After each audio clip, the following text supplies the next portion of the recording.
Welcome to the Breakthrough the Ordinary podcast. Are you ready to commit you to your future self? If you are, sibling duo Marc and Claudine will take you on a journey of self-discovery to unlock your highest potential.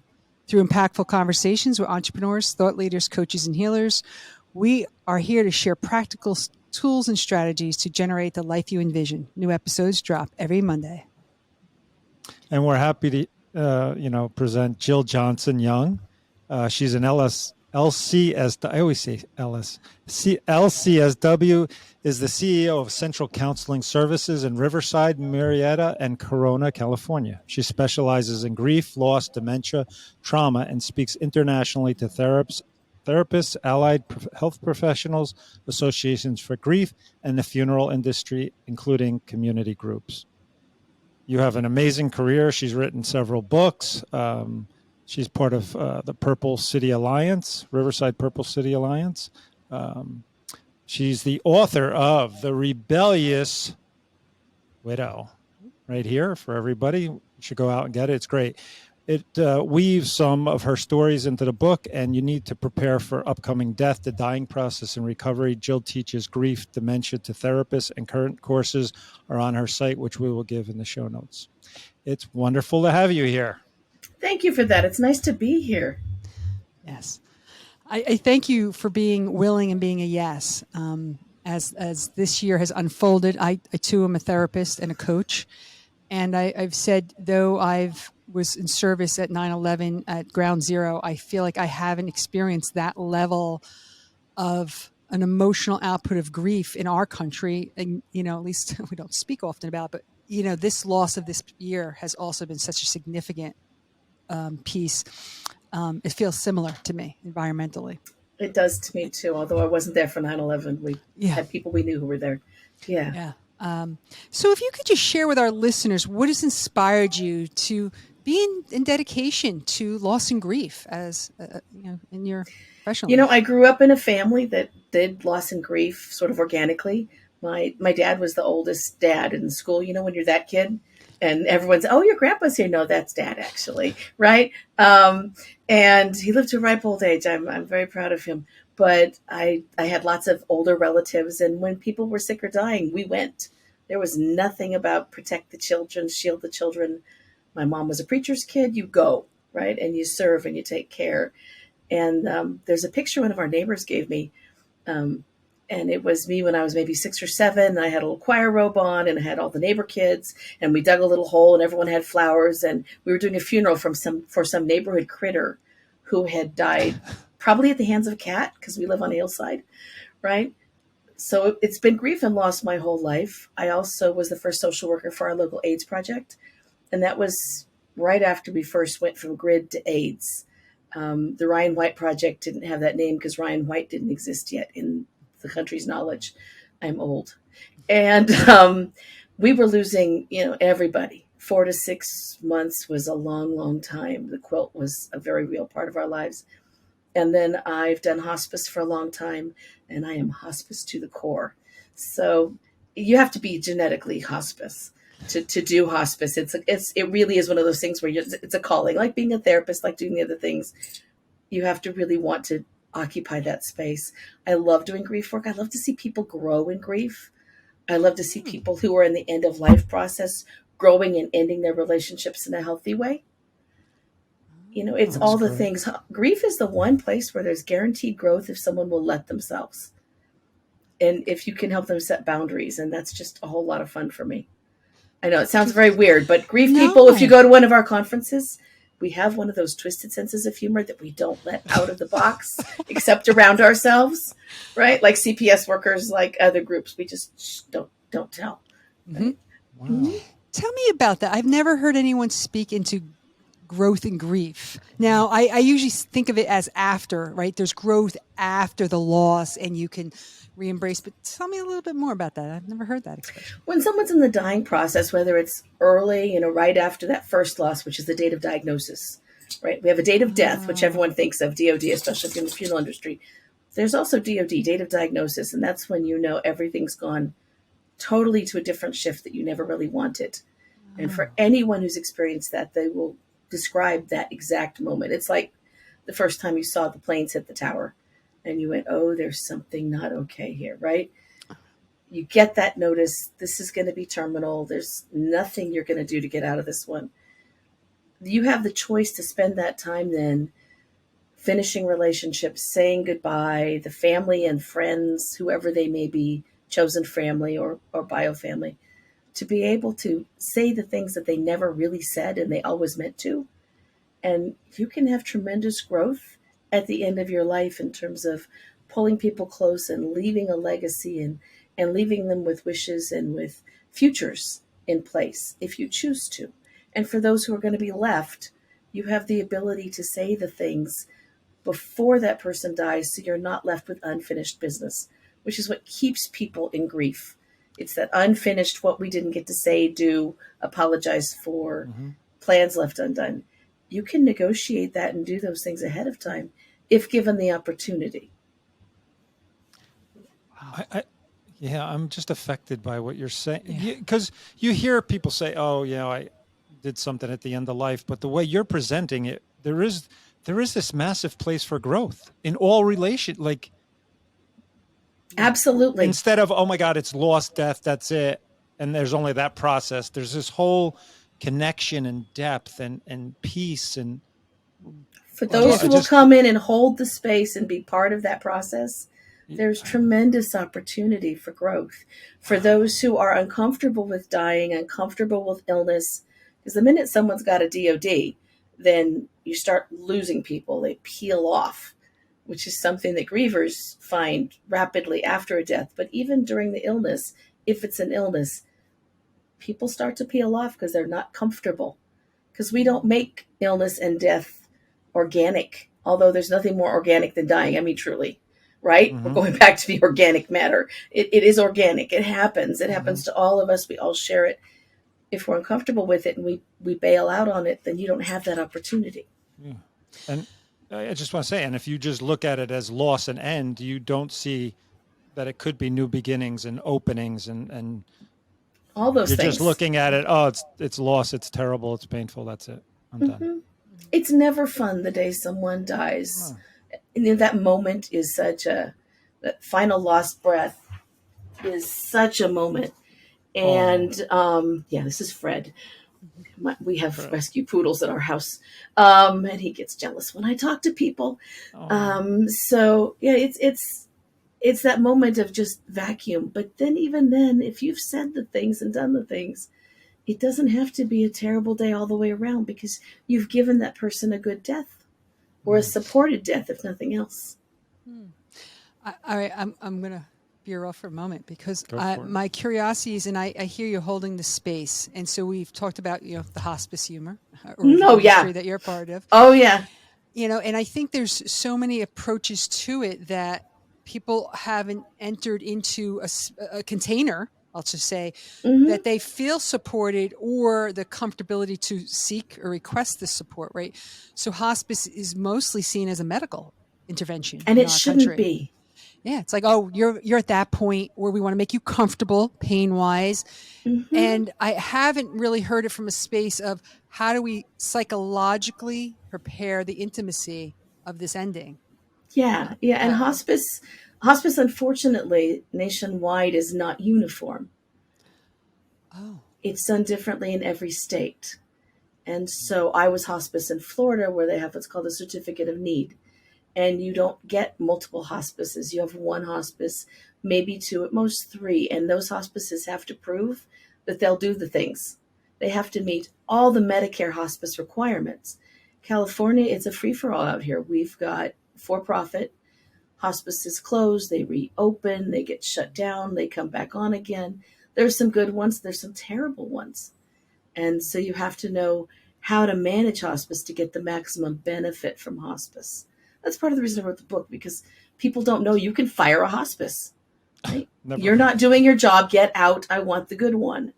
Right? That's and everyone should know that. There's a podcast called The Heart of Hospice that your listeners who are facing this stuff might find helpful. It's run by a hospice nurse and a hospice chaplain, and it's all hospice, and they give all the tips about hospice. I happen to love them. So that might be a resource as well. But yeah, you should Thank be you. able to use it for support. I loved going in and doing family circles if the family was open to it, where literally the person was sitting in their hospital bed and anybody who identified as family or friend who was invited could come in, and there could be a thank you for the things that you're leaving me with. These are the memories I'll hold on to. This is how I'm going to have you live on in me. And the person dying could say the things that they needed to say. Oh, It's the most incredible moment in a family's life. Doesn't it give you chills? yeah, Right. yes. I'm counseling again in my life, and I hadn't for a long time. And Mm-hmm. majority of them are not just all COVID related, but death in general has been so heightened recently. And without that, I'm seeing the impact, because you're right. They're piecing their lives together, and we're talking about a memorial, like not the service, but where is the space in Zoom your home? memorial. Yeah, it has become, right. And some people got very creative, and I have to acknowledge Oh, yeah. they needed to, but without ritual, which is so important for us to acknowledge. But even how they're creating that in their house, like I'm working with a widow, and it's like, well, tell me about your husband. And she's like, well, he loved hamburgers and orange soda. I'm like, well, why don't you create a memorial to orange Serve 'em. soda? And she's like, oh my God, I never thought of that. Like, so now it's like she passes by that bottle of orange soda, but the idea of what you're saying though is, imagine if they exchanged that conversation ahead of time. Right. She would have nuggets of wisdom, words, and her memories, not to replace it, but to also carry it with her. So Right. wow. That's how it should be. And with COVID, people aren't able to be present.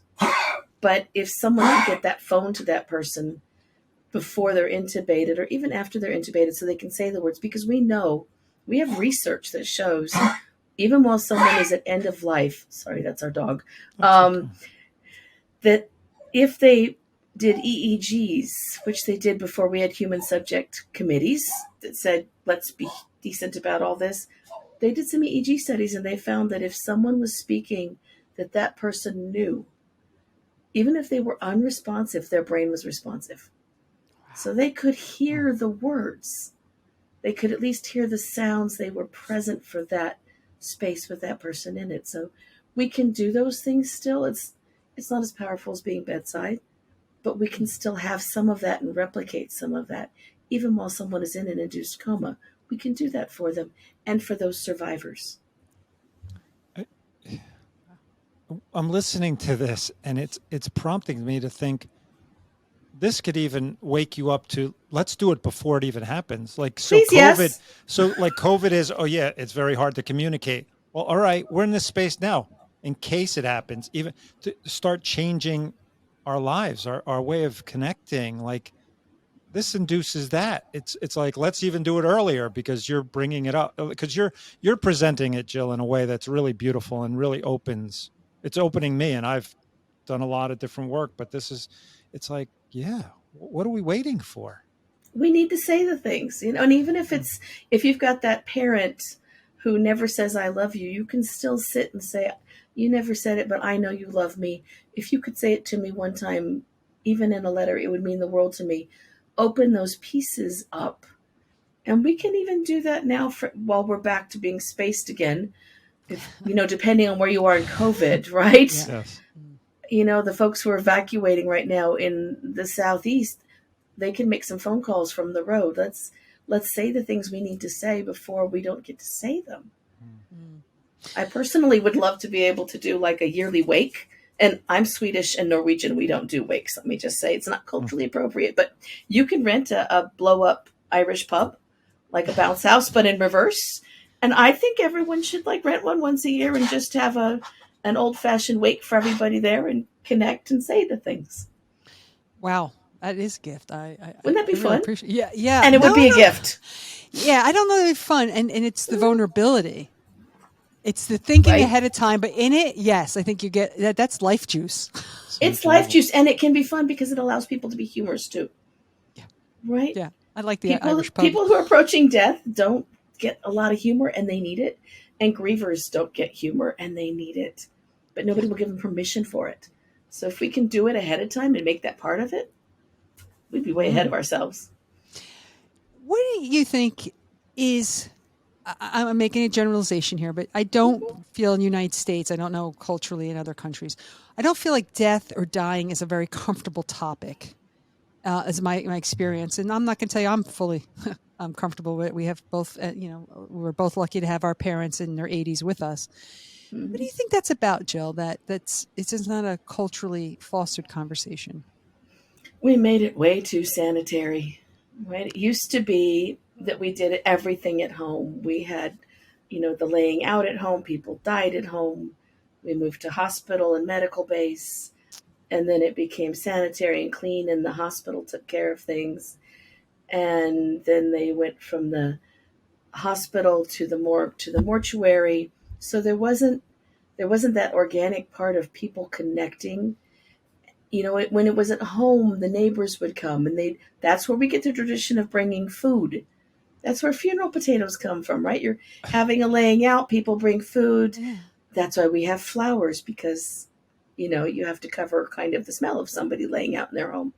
And there's all those things. We don't have that anymore. Now funeral directors are actually they've gone back to, they will bring someone home and do the viewing at your home now. You can arrange that, which Oh, I just love. I had no It's idea. a gift. And you can do natural burials and wicker caskets and lots more. We've got a lot more options now. But I think once we took it out of home and made it medical, it made it not natural and scary, and not a lot of people like hospitals because they're associated with pain and needles and all those things that none of us enjoy, right? I'd rather be anywhere than in a hospital. I'll go, but if we could do this at home and make it natural, if we could have hospice earlier. Most hospices are called in by doctors within about 12 hours of death, Oh, sometimes 3 days. You're supposed to have 6 months.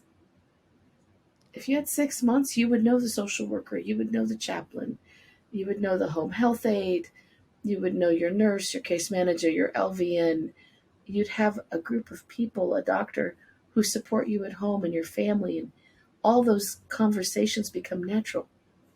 Hmm. I hadn't looked at the industry. I mean, the evolution of dying in our country in that way. That we took it outside. It used to be the local furniture maker is the one who made the caskets, mm, right? So your shopkeeper, my great great grandfather owned a shop in Kansas. He would have made the caskets. His wife would have done the flowers. That was how things were done then. and Now we didn't have the, 1-800-Flowers, which I love. I'm not dissing uh, them, but we uh, don't we don't go out and pick them and make them, right? No, no. no. Did we also? I'm just curious. Create laws about it too, like there a certain way death had to be, and did we do that too? Also, It's all that become created very mechanized, and we mechanized. have to make sure we're not missing murders, Mhm. that we're not missing child abuse. There's reasons for those laws, Gotcha. but you can still take someone who is deceased and bring them home. Mm. It's entirely possible. I Hmm. like You that. can you can do that. You can die at home comfortably if the family is comfortable with that idea. There are cultural considerations. Some cultures require that windows remain open so the spirit can leave. Mm. There are some where dying at one particular time of the day or the night is preferable. Some where you need to have certain scents or flowers or whatever. You can meet all those needs. I happen to like dying at home. I think it is nicer for the family, right? If it's at all possible. I've made pancakes while someone was still laying in their easy chair waiting for the mortuary to come, and we sit around and eat pancakes and tell jokes about their life and the time they'd shared. That's how death used to be. That's where we could go back to. We can't in COVID. And I get that for anyone who's had a COVID loss. Don't hear me minimize that. But we can still, after this is over, even if we had that Zoom thing, we Mhm. can have another memorial where we gather and do things in person. That will come back at some point, Yeah. right? For our listeners, if we could just talk about the grief process, Mm-hmm. and then I would ask, then we could maybe dive a little into how you've positioned some of how you may feel about the traditional paradigm. I appreciated you speaking into that. But first, I mean, maybe we could just talk about grief in Grief general. process. And that. So grief for me is a growth time. It's a time where you finish the relationship and finish everything left over, because you do have leftovers. When my first wife was dying, I've been widowed twice. When my first wife was dying, we had 3 years to get ready. And we'd had 2 years before that, 10 years before that, when she had breast cancer. So we had said nearly everything. We'd made all the plans. She wrote her own obituary. Right? But there's still some things left, and you need to finish those things and say those things and decide what plans you're going to keep and what plans you're not, and come to terms with that. And if you've been left with a bucket list, by the way, nobody here is allowed to leave a bucket list for their loved ones. It's not fair. But if you're leaving a bucket list and you've got it in your hand, you don't necessarily have to do the whole bucket list, right? You can promise that I'll do my best. And then you take that time and you reorganize. Because if you've had time while someone's dying, typically we reorganize our lives in our head, whether we know it or not. And that's part of the guilt of grief, is I was already thinking about my life after you're dead. And here you are dead, and now I'm putting it into play, and how dare I have done that, because now I'm kind of acknowledging I'm relieved that this illness is over. So there's all those pieces. What I don't see grief being is 5 stages, because those 5 stages belong in anticipatory grief. That's where someone is coming to terms with their own death. When someone has already died and you're on the other side, you are finishing things, reorganizing, and putting your new world into play, not one that you wanted, but putting it into play and growing through that into who you are now going to become, because this person is now part of your life, but not someone you're going home to. Even if they're on the mantle, they're not talking, but you can still talk to them, right? You can have those connections. So that's how I see grief. I see it as a place where you can work through it, heal from it. You'll still miss somebody. There's no doubt about it. I just got past the anniversary with my wife. We would have been married 34 years this year. So I went to the cemetery. It wasn't sad. It was, this really sucks. It's hot. I'm sitting by the headstone. It really would have been nice if you'd been here. But I brought flowers that looked like our wedding flowers. The anticipatory grief is where you do someone coming to terms with the fact that they're dying, denying that it could be possible, bargaining over it, being angry that their life is being shortened. Even if they're very senior, they didn't plan on dying perhaps this next week. And being sad about it, and then saying goodbye and coming to terms and to resolution with it. And then the family that's supporting that person is experiencing those same kind of jumble of emotions. They're not in order. They're not nice and neat. They're not in a line. It's not linear. Right? But they also may be targeted by it. Gotcha. So with that, I wanted to ask you, so for our listeners or anybody who has had somebody die or a family member, whatever, how you would assist or the grieving process afterwards for a loved one. What do you do with them? How would you assist? What ideas could people take that haven't worked with anybody or talked to anybody about it? First of all, I hope that anybody who's had a loss has someone who will just hold space and listen to their story, because that's the biggest part of moving into actively grieving, is being able to tell the story and tell it several times, because the more you tell it, the more you remember. So when someone is dying, even if they're in the hospital or it's been a sudden death, those memories get jumbled, and you need to sort of work them out in your head as to what happened and who was present, and all the things that occurred. And then you need some space to tell somebody all the things people are telling you that's not helpful. And you need someone to help you learn how to push back on all of those things, right? God didn't need my loved one to be an angel. If God wanted another angel, they could have taken your angel. But this is my loved one, and I'd rather them be here. And no, I'm not glad that the illness is over. I'd really rather that they never got pulmonary fibrosis in the first place. And then we wouldn't be having this conversation, right? Those kinds of things. They need someone to do those things who can keep those confidences. So if you're the BFF standing by someone who's had this loss, make sure that you can shut the door and give someone that space so that they can tell you how angry they are that they're hearing all this nonsense from people who don't know what to say and who are trying to be helpful, and are saying it in a loving way and are causing intense pain at times, right? So give them that space, give someone that space. And then when I'm working with someone, we work through what wasn't said. What apologies should they have made to you and did you not make? What plans do you have with them that you're now not going to do? And how do you feel about that? And what do you want to do with those feelings? Because this doesn't fit your life anymore. You know, what important things didn't you say that you always meant to say, but that car accident stopped you from saying it, right?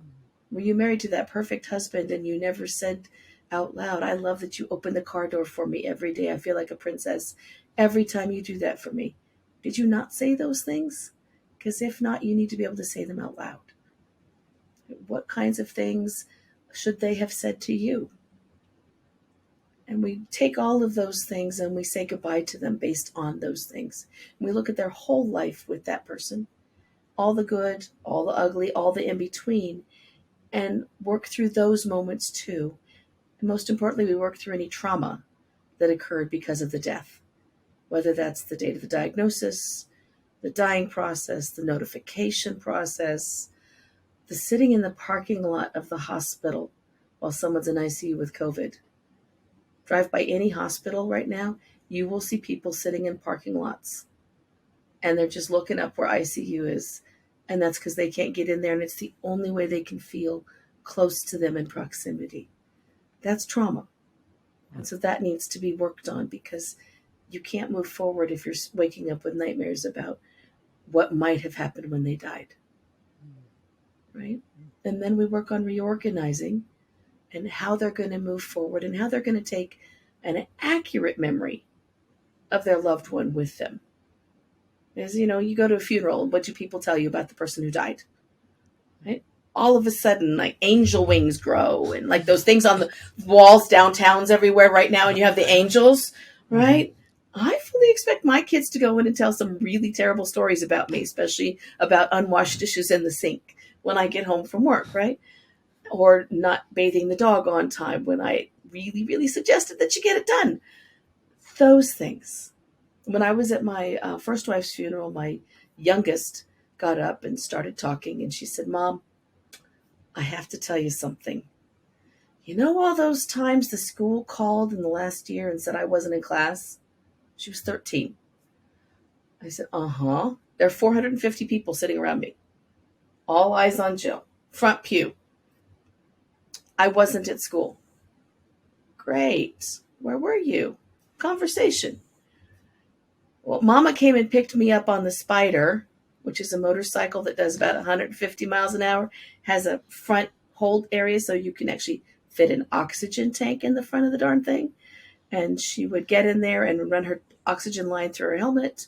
And Chloe had a matching helmet. She was going and picking up Chloe from school. Chloe was escaping from her classroom unseen. I don't know how. And they were going to the video parlor and playing Miss Pac-Man. That was their goodbying, right? That was where they did their bargaining and their goodbyes and their final moments. I was calling and screaming at school. Yes, I was that parent. Mm-hmm. So I expect that story to be there. Linda wasn't perfect. But some people who got up and wanted to speak about her were going to turn her into perfect. She wasn't. She was human. Right? And I loved her for that part of her. Mm. But she was Peter Pan, and I screamed at the school because of it. So we have to remember who really died and not turn them into someone they were not. Because you can't grieve and miss and say goodbye to someone when they were some person that they never really were. Mm. Right? Especially high conflict relationships. You need to acknowledge the high conflict and come to terms with it. Yeah. Was that too much of an answer? No, that was.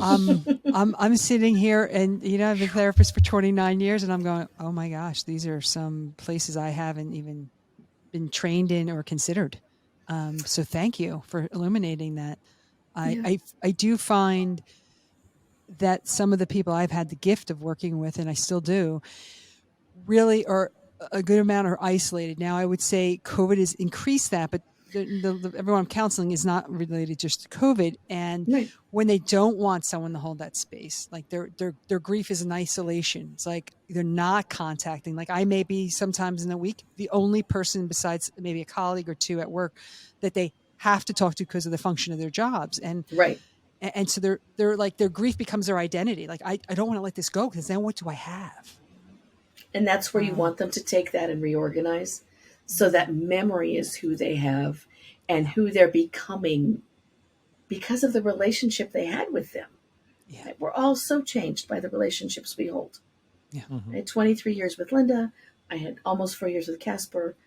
I've got almost 8 years now with Stacy. I'm a serial marriager. Yes, I am. People get worried when they marry me. So Stacy's past that first critical part, right? I had a great aunt who was married 4 times because she buried every one of them. She was still dating at 93. I don't plan to be that. I plan to be done now. Right? But we should be able to be able to go in and talk about those things and be able to make that person part of our current life so we don't have to feel so isolated and we don't have to identify ourselves by our loss. Because identifying yourself by your loss is unhealthy. Yeah. Yeah. Those are the folks who never leave grief groups. Yes. I want to tear my hair out. I'm solution focused anyway. I'm a social worker. Like, let's do this. Yep. I need to stay in grief for 10 years clearly doesn't fit me. And the people who find me don't want to do that either. Right.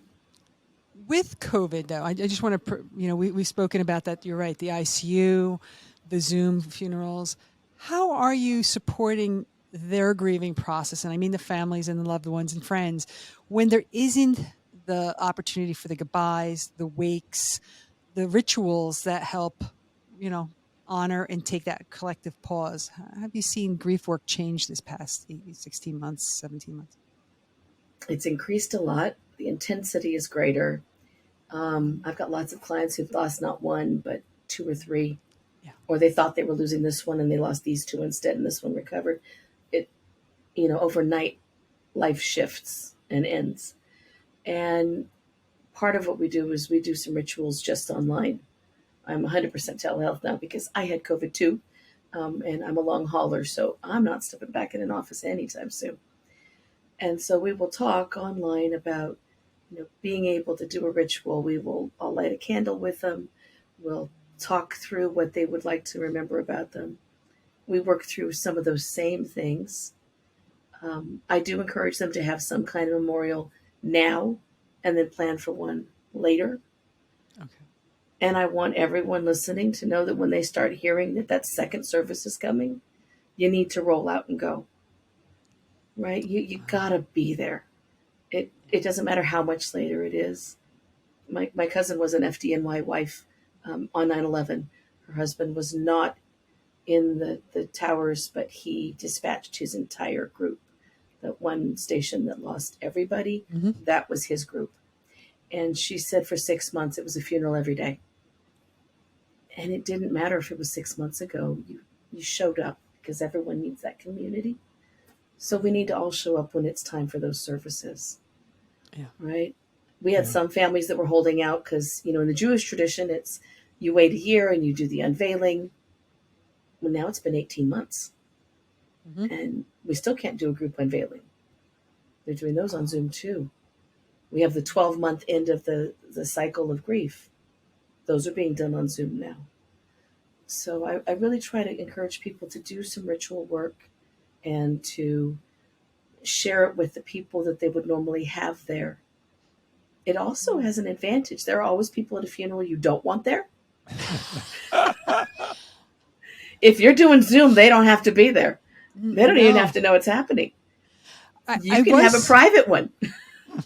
True. And I was actually thinking of even the year later, right? And I do know some families that did, 8 months later. And being part of our work was really giving them the voice to make the request of the people they wanted. Like, yeah, I need you to travel. Yes, I need you to come out with your mask. I do need you to be there. And that it's okay to ask 8 months later for that level of support and show of love. Right. And getting, and if it wasn't them, then I'd say, who in your family could you, or friend, could you make it's almost like making a party arrangement. Like who It could is a send out the party. invites? Yeah, yeah, Yeah. yeah. You do the Evite. You make sure that everyone's got their test. You Yep. make sure everyone's got their shots. But yes, people should be expected to be there. Yeah. Exactly. It's not, the next week. But, when there are people who die sudden deaths or have a death by suicide or child loss and the coroner is involved, it's not going to be a week anyway. Even without COVID, it's going to be a month to 2. When we had Vegas out here, Riverside, where I'm from, is literally, we've got Riverside County, San Bernardino County, and then Clark County. We are 4 hours from Vegas. So the Vegas mass murder involved a lot of people from our area. And a lot of those services were delayed because there weren't enough coroners to go around. And so we did have services that went on for a month or 2. The expectation is you show up anyway. Right? I think everyone should have that expectation. Mm-hmm. Yeah, that's what I was thinking. I don't know if everyone does, but I appreciate let's that. put it out there. Yeah, exactly. You show up. You Show love that person. up. You show up. Yeah. They don't end. Right. It doesn't end because their body's not here. Yeah. Right. Yeah. And what I'm hearing is speaking into community, our support structure, that we need community. We need to keep that going or build it in a new way, and it's important no matter what. There's a lot of research on mass losses from both the AIDS, beginning of the AIDS epidemic, as well as from 9/11, the 9/11 widows story, FDNY widows story. Those are amazing women, by the way. I wish I could meet them.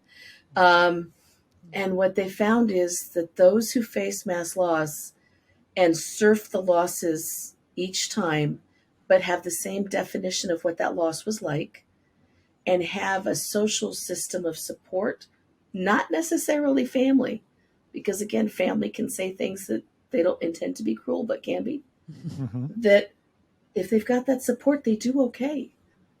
They are able to thrive and move into new life. The ones who don't have that and don't have that ability to have the community structure, those are the folks that don't do well.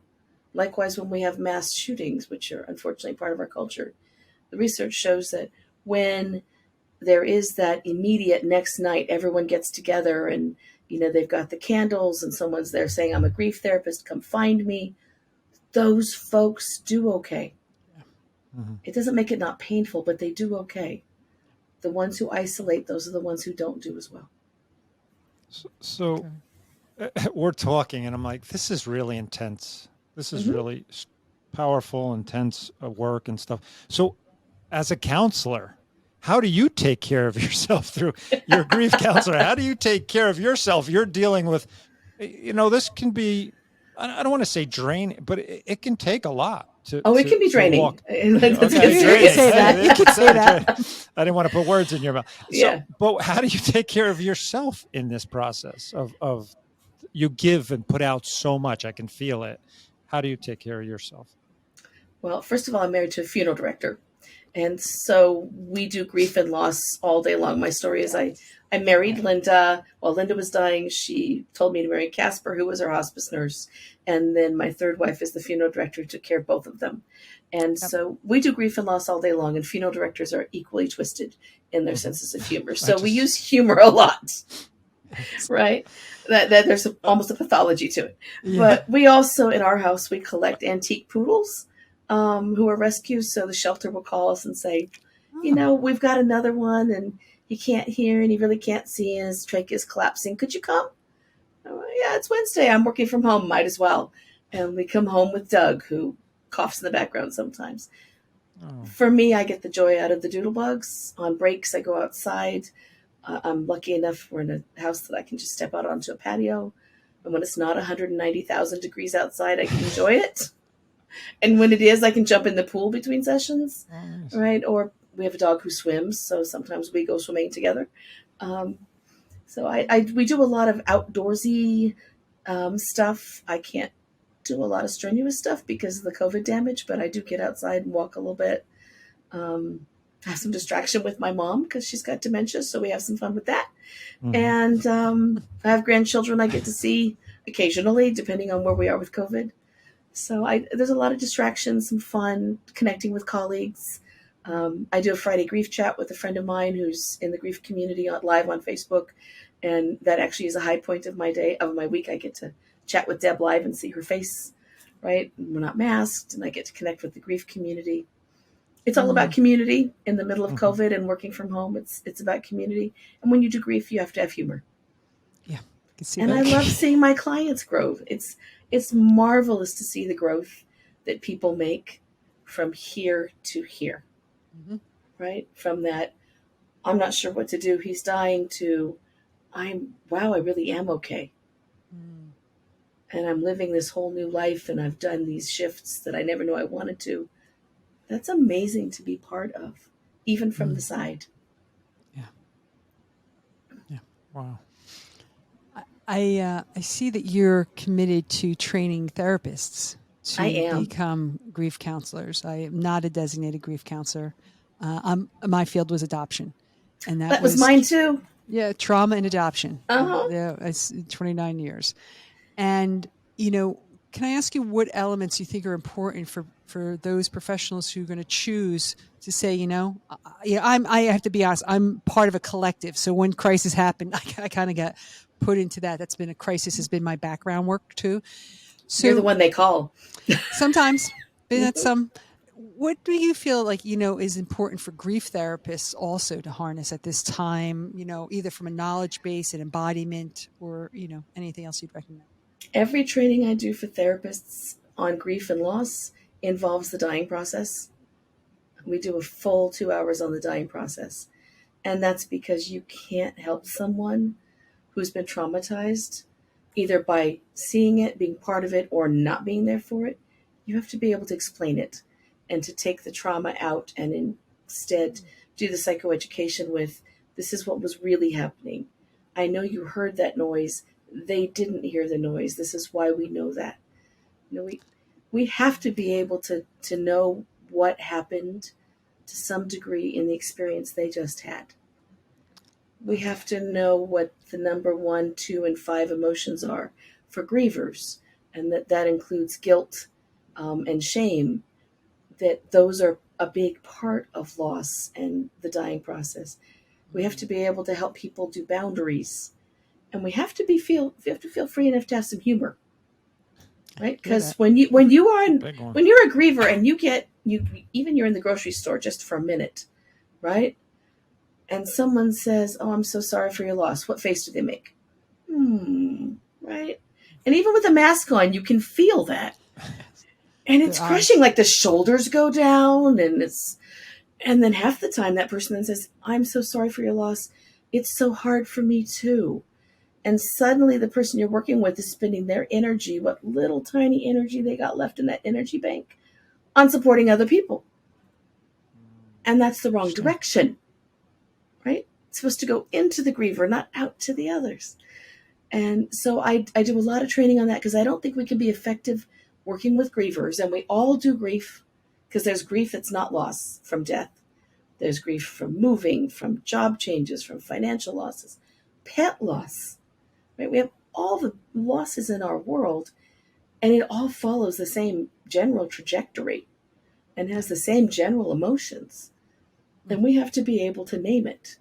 The other thing I insist that we talk about when I'm doing a training, I touch on it in most trainings, I do an intense training on it in general, is intimate partner loss, because we don't do that well.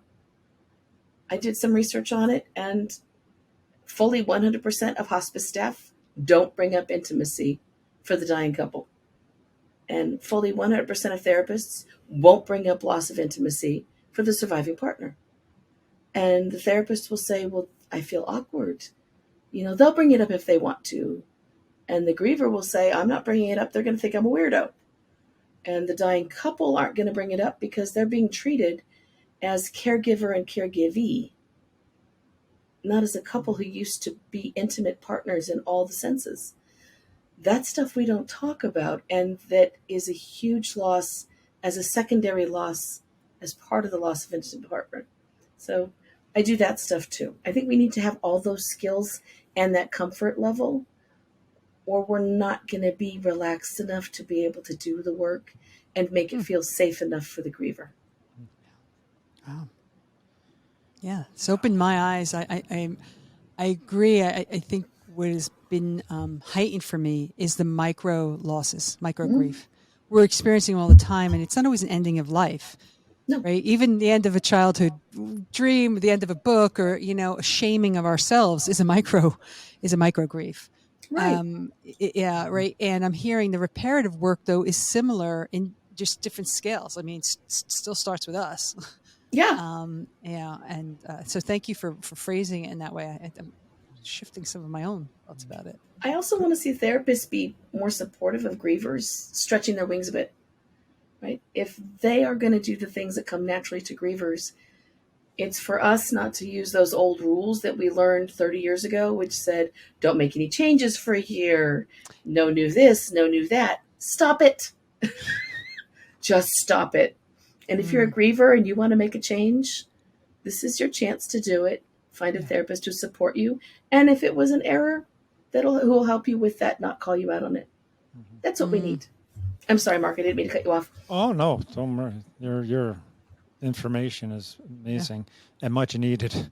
No, Claudine and I were having a conversation earlier about grief and realizing that, like, we're in change constantly. So there's constant micro losses. There's constant grief. We just don't deal with it, or somehow I think we make it like, oh my God, that's too much. I can't have grief about every moment. So this brings me to a challenge. I realize to challenge our listeners, and we do this every podcast, is to go on our Facebook, go on Instagram, and do a challenge. And my challenge is whatever grief. We're in grief everywhere. I mean, it could be loved ones, it could be job, it could just be your change of life, is to go on there, and go in your life and have a conversation or share about it with somebody that you've been holding grief, or you make like it doesn't exist, is to have a conversation, talk to somebody, start expressing your loss or what you're feeling or whatever you're going through. It's a good challenge to start communicating, because as I'm listening to you, besides community, it's like communication. Yeah. Like, let's not make like it's in the clock, like it's over here. Grief is over here. It's here all the time. Yeah, it's right and here. If we could embrace it, it'd be like, oh, yeah, it hurts, or that's sad, or that whatever, or this change, and whatever it is. And especially in a time where we're presented, there's no way to hide. Nobody in the world is getting away with grief, because just the fact that we're going through it together is grief. And they still try. Yeah, bust up the grief rules, because the grief rules that we live with, especially in this country, not so much in parts of Europe. I had an old German teacher who said, you Americans, you're so spoiled. Your little stories in childhood, everybody's okay. Even if there's 7 dwarves sharing a house, nothing happens bad. In Germany, the witch eats the children and then sells the body. That's how life is, right? We're always making fun of how sweet and soft we are, right? Germany, we face it. That's what we do. And I think in other countries, they do face it. And loss and death are more part of the norm, part of everyday life. We are not. Our grief rules are, for the griever, don't look too sad, but look sad enough so that we know that you are sad. Don't look too happy, but do look happy if you're making me feel sad, right? Don't make changes, but make changes if I think you need to make changes. Say the things you need to say and stop the grief rules. Stomp all over them. Good. Any other tips you'd want to give to grievers? I'm hearing that. Right? I'm hearing that they're responding to the messages that we are giving to them. But what would you say for them? I would say set your boundaries, find your people, understand that in grief, in loss, some people that were center are now in the further out circles, and some people who were further out come center circle, and that's normal, and let it be. And figure out where you need to be, figure out what memories you need to hold on to. No one else gets to grade you on your grief. This is your loss, right? For every loss with COVID, about 14 people are directly impacted. Those are 14 separate and distinct losses. Everyone lost a different person in that one person. So do that your way, set the boundaries. Don't let anyone tell you how to do your grief. It's yours. Yeah, that's good. Thank you. Mm-hmm. Thank you.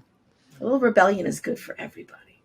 Is that where the motivation of your book came, the title? I wrote blogs the whole time both of them were sick and dying, because I didn't have the energy to return phone calls and texts and all those things, right? So I wrote blogs, and then I posted them, and if you wanted to know what was going on, it was there. And if you didn't, I was not going to call you. Right? It's there. And then I took all of those, and it was 350 pages. And no, nobody's going to want to read that. And nobody wants to read somebody's story. They want something that's going to help them. So I hired an editor, and I said, I want these in there. These are the things I want to change. It has to be all my words. Here's what I'm going to write on. You pick. And she would send me like 3 blogs. You pick one. No, you have to pick it. I like my writing. I'm not cutting it out. Seriously? And she said, Jill, there's only one title for this book. And I said, you're right. That would be the one. And then somebody else tried to change it. I'm like, yeah, no, it's mine. I am the rebellious widow. And we should all be. Because we shouldn't follow grief rules that belong to other people. It should be our way. Yeah. We have a section we'll do in a moment, but I know on a personal note we had shared with you prior about my father being an end-stage dementia. Actually, since then, my mother, our mother was diagnosed with colon cancer, who just had her surgery, and the margins are clear. Yeah. Good. It's been an interesting few weeks. Yes. Yeah. And after our discussion today, I have a really different experience of the anticipatory grief. And I've said this, and I've spoken to my stepmom about it, and we both have. I know she's been watching and grieving for 7 years as my father. Oh, yeah. Right. As she'll say now, I can't believe this ever happened to him. My father was a football player. He was a big Italian man, and he's, thinner than he was in college. And because he's at the point where he's starting to lose communication, his language. Mm-hmm. And I have a different way that I get to be with him because of this conversation. So I want to thank you for that. Oh, I'm so glad. Dementia is so many, many losses. Sometimes several a day. Sometimes you're gone for a week and suddenly everything changes. And sometimes it plateaus and then it feels weird. I'm like, okay, now when's it gonna? Right? Dementia it's an odd beast, and it's a terrible one for everybody. Yeah, and right? he had a lot of medical issues all his life, but then he had nether ones in it. And you're right, as he had heart issues and would go into surgery with the dementia, it so exacerbated it, and it'd be like, oh my God, who is this guy? Like, we had adjust not to just the surgery, but it was like who he came out as, and then plateau, and then and it's now more subtle, but it's consistent, I would say. As I come up every few months, and I get it's like you're in a waiting, like it's progressive, and you are in different spots, because I think for a while it brought a lot of tenderness. We had a rough relationship, me and my father, but it started to bring the tenderness out, and I'm staying in that tenderness, but I feel like it's now in a different place. Like as it's progressed, and I don't really know the new place. I really don't. I feel a little off footing as he goes further and further, like as you reverse roles. Where am I? And what is the connection, and how to foster whatever it is. I'm in that spot right now that I don't know. Oh, you're very loving and tender towards him, and extraordinarily supportive. And also because you're a big, strong guy. My father falls a lot, and my stepmother will not really have assistance in the home. She is got that German Irish, and she is right. We just got her into support groups and into therapy. I mean, literally this summer, she finally was like, I'm ready, Claudine. And I'm like, you got it. I accessed everybody I knew in New Jersey. I got her in there. But it's really that process, because for her letting go and whatever it means to her, to have someone else do it, as if, that means he really is that sick, or he's in that need, or I can't do it. And there that's comes her journey. A time where you cannot do dementia by yourself. And so many dementia caregivers die before the person with dementia, because they're doing so much and not taking care of themselves. Wow. The percentage is astronomical. Wow. That's one of the first things I do when I have a griever come in is you got to go to your doctor. You need labs, you need x-rays, you need do all the things you've been putting off because you haven't been taking care of yourself.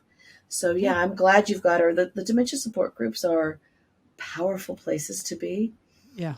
And I still lurk in them because I'm a dementia widow, so I get to, and I get to be in the widow groups because, I'm in all the groups.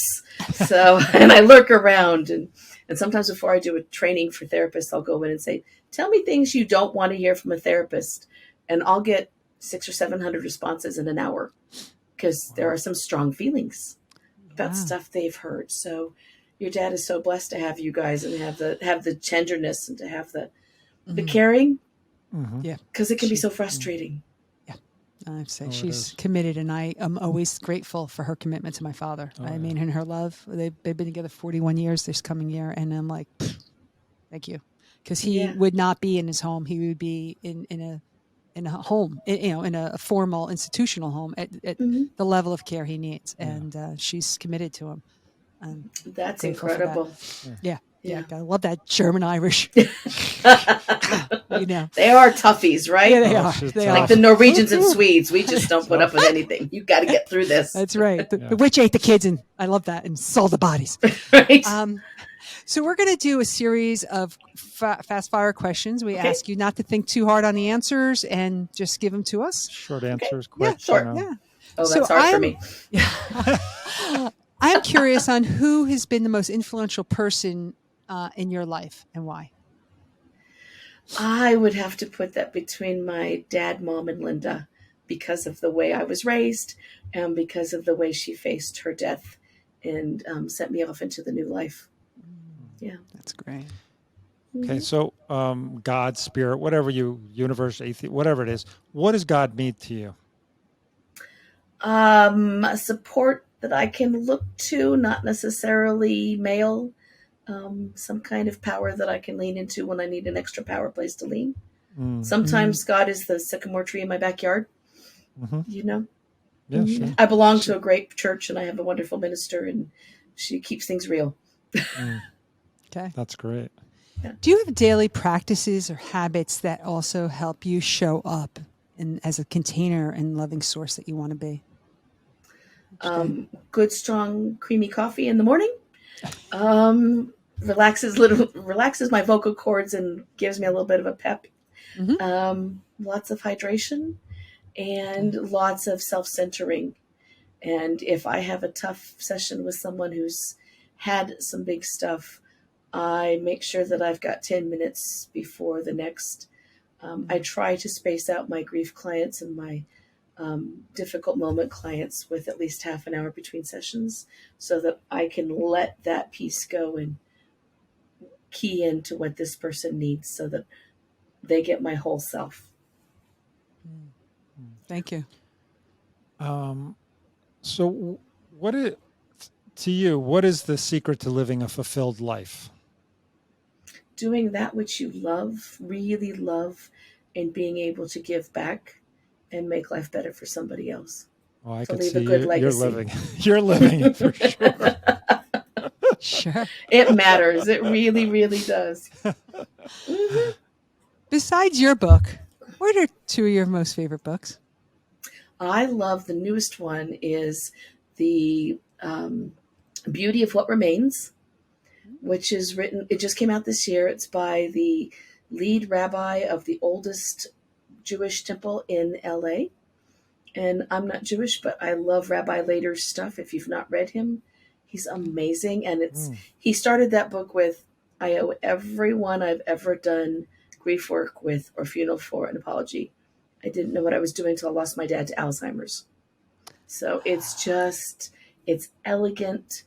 It talks about people live the way they die and die the way they live and not trying to make things perfect. It's the book that I wish I had the words to say, but I'm more practical, boots on the ground and humor, and he's more the insightful rabbi, and so I'm grateful to him for that. So many other books on the planet that I just adore. Probably an old book my dad gave me years ago. It's called A Girl of the Limberlost. I don't think it's even in publication anymore. It's an old, he was an old Southerner. It's an old Southern book, talks about a young girl who lives in the swamps and collects moths and butterflies and speaks to nature. And Wow. it just gives a sense of peace. I've given it to all of my kids and to my nieces as they've grown up. Interesting for metamorphosis. Also, when you think of that cycle of life. Yes, exactly. Yeah. And I lived in the South for 10 years. I dearly love the South, except for the parts that are Southern, that are not who I am as a Californian who's a rebel, right? Yeah. And it's a little bit more boxy. I live there now. It's boxy. Yeah. I like the big blue sky. I lived on a lake in an orange grove that my grandparents planted by hand 100 years ago. Wow. Right. We had no neighbors. We had black bears that romped through the yard. So it was a very different world than the dry of California. I love Yeah. California too, but I love that part of it. Yeah, I don't even think, is that part of Florida still exists? Because I don't think of Florida having that Central much. Florida. Yeah, Central Florida. Oh. Not the coast. Those of us in Central Florida do not think coastal people are Floridians. They're like a whole They're other country. transplants. Yeah. Right? They are. And Miami's a country. It's not a Yes. city. And Yes. Orlando is like a transit center with a mouse, right? So, That's great. You're Rural right. They're all Central Florida. transplants. right. And when you're there, go to Buck Tower. You will love it there. It's Buck my Tower. heart place. Yeah, be okay. Buck Mhm. Tower. Thank you. I haven't explored it. Yeah. Well, I have to say it's been a pleasure having you on. You Oh have my- so many insights, so much knowledge, and opened both of our eyes. I mean, I know my sister, same here, Yes. and I'm sure the listeners got a lot out of the possibility of what to do with grief, how to communicate, all of that. So, and Thank you for that. I and appreciate that. your energy and your fun and your laughter, and it's great. It's wonderful. I don't Really see how you do honored. life without humor. Honored to have you here. Thank you. Yes. Yes. Is there any other parting wisdom you would like our listeners to know? Or anything you want to share? You know, there is one thing I'm just starting to work more on, and that's after death communications. And that's something that as therapists we don't acknowledge a lot of. And the research really shows clearly that most grievers look for that and want to talk about it and have experience about it. And more than 60% will reach out to somebody to foster it, right? Teresa Caputo has got to be super busy, right? Yeah. But other people as well. And they won't tell their therapists about it because they think the therapists are going to think they're crazy. So I think if we could normalize that, and then as therapists allow ourselves to allow that peace. Right? We have therapists who do Reiki. We send them to that. We send people to yoga. Let them talk about all the parts of the grief. And for those who are grievers, find someone you can talk to that you can bring those things into. I want you to, if you're finding a grief therapist, find someone who will listen to all the parts of you and absorb all the parts of you and acknowledge those parts of you. Right? That's my goal in life. Make grief better for everybody. Yeah. Make You dementia are. more manageable for everybody. You can't make dementia better, but you can make it more manageable and a little less heartachy. Yeah. Wow, that's refreshing. I'm so glad that you were a yes and you came, and I've appreciated the podcast I've listened to you on before, and that's really so. Thank you for your contribution and your work. So necessary, and I will encourage all our readers go out, get the Rebellious Widow. Your essence you is for that. wonderful. Really, I appreciate that. Yeah, no, thank you for I the love your work. podcast. It's on my website. It's supposed to be according to my VA. I don't do website stuff. I have somebody I send things to. Yep. Yep. We'll send you everything that you need. Excellent. So it has been a pleasure, and thank you. And Thank I you. do hope our Thank paths you. cross again. Me too. Yes. Thank you, Joe. Thank you. Thank you for listening to Breakthrough the Ordinary podcast. We hope you enjoyed this episode and our deep dive into grief and the effective tools and wisdom to live your extraordinary life. If you'd like to support this podcast, please leave a rating and share it with others and post about it on social media. To catch the latest, you can follow the BTO podcast on Instagram, Facebook, Twitter, YouTube, and LinkedIn. Thanks again, and we'll see you next time.